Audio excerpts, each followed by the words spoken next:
Seeraa Safuu Seeraa Safuu Seeraa. Safuu Seeraa Dilbata dhufuun egaa qabannee maaloo tikseen guutee isiniif fira akkatti biyya keenya warri fira kiyyaa ijoollee warri fira kiyyaan jiranii ijoolleen jiran maatiin biyya keenya isiniif fidan hin jedhe. Asuma godina Shawaalixaa aanaa Dandi magaala Gincii ganda Duwwaa lama safara Kubbaayyaa irraan dhufe.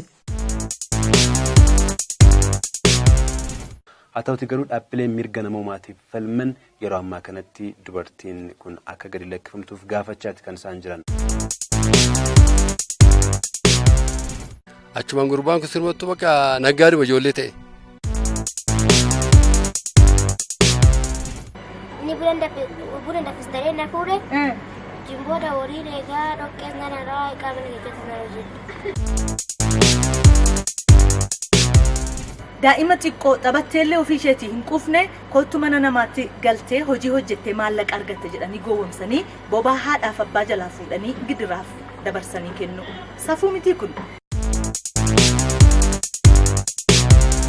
Dilbata galgala sa'aatii 11 irratti OBN nu eeggadhaa. Safuu Seeraa.